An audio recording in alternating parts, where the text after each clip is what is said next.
তো রাস্তাতে আমাদের ইফতার করতে হইতেছে, রাস্তাতে আমাদের সেহরি খাইতে হইতেছে। আর যেন শুনানি খেলা না হয়। আমরা হচ্ছে 6531 জন সরকার কর্তৃক আমাদেরকে সুপারিশপ্রাপ্ত করা হয়েছে। এখন আমরা আজকে রোজা শুরু হয়েছে পর থেকেও আমরা আমাদের দাবি আদায়ের জন্য মাঠে আছি। তো রাস্তাতে আমাদের ইফতার করতে হইতেছে, রাস্তাতেই আমাদের সেহরি খাইতে হইতেছে, রাস্তাতেই অবস্থান করতে হইতেছে। তো এটা যে কতটা কষ্ট যারা ভুক্তভোগী আছে তারাই কেবল বলতে পারবে যে রোজার মধ্যে কতটা কষ্ট একটা রাস্তার মধ্যে স্টে করে থাকা। আজকে আমাদের পরিবারের সাথে থাকার কথা ছিল, আমাদের ফ্যামিলির সাথে বসে রোজা ইফতার সেহরি সব কিছু করার কথা ছিল, কিন্তু আমাদের এই রাষ্ট্রের এই প্রশাসনের রায়ের জন্য আজকে আমাদেরকে রাস্তায় এসে এই রোজা পার করতে হইতেছে। তো সরকারের কাছে আমাদের আকুল আবেদন এই যে আজকে আমাদের একটা শুনানি আছে, তো আমাদের প্রতি যেন সদয় হয়ে যেন আমাদের পক্ষে রায়টা দেয়। আর আমরা রোজার মধ্যে এই রাস্তায় আমরা থাকতে পারতেছি না, আমাদের অনেক কষ্ট হইতেছে, অনেক কষ্ট। কর্মসূচি আমরা তো আমাদের যৌক্তিক দাবি, আমরা কোনো অযৌক্তিক দাবি নিয়ে এখানে আসি না, এটা আমাদের অধিকার আদায়ের জন্য আমরা রাজপথে থাকবো ইনশাল্লাহ। আমাদের ভাই আজকে আমাদের শুনানি অলরেডি 20তম শুনানি শেষ হয়ে গেছে, আমাদের 33 নাম্বার।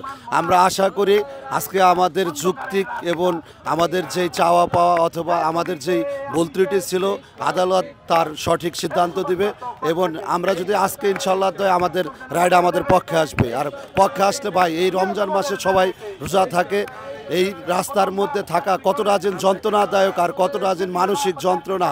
আজকে 26 দিন যাবৎ এই যে আমাদের সুপারিশপ্রাপ্ত শিক্ষকগণ ঢাকা এবং চট্টগ্রাম কতটা যেন সামাজিকভাবে অবক্ষয় করছে তা বলার বাইরে। আল্লাহর রহমতে আজকে আমরা আমাদের রায় পাবো। রায় পাইলে আমাদের যারা আছে ইনশাআল্লাহ তাই সবাই হাসি মুখে আমাদের আজকেরই সমাপ্তি ঘটবে ইনশাআল্লাহ। আমি এটা দোয়া রাখি।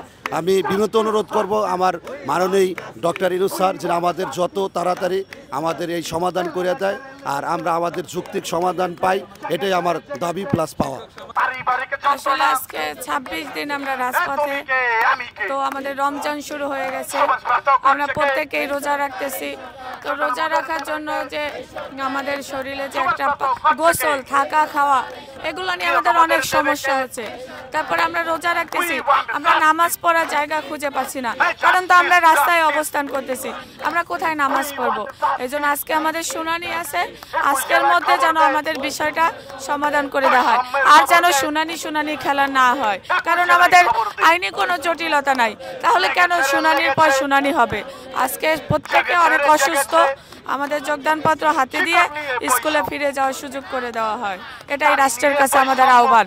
যদি না দেওয়া হয় আমরা রাজপথ ছাড়বো না। ইভেন আমরা এতদিন যে কর্মসূচি পালন করছি এর চাইতে কঠোর কর্মসূচি পালন করবো আজকেই। এখন এটা পুরোপুরি সরকারের হস্তক্ষেপ। সরকার যদি মনে করে যে আমাদের কষ্ট দেবে তাহলে কষ্ট দেবে, আর যদি মনে করে যে সহজে এটা নিষ্পত্তি করে দেবে, কারণ এটা আমাদের যৌক্তিক অধিকার। এখন যদি সরকার যদি মনে করে বিবেচনা করে তাহলে আজকে এটার সমাধান করতে পারে।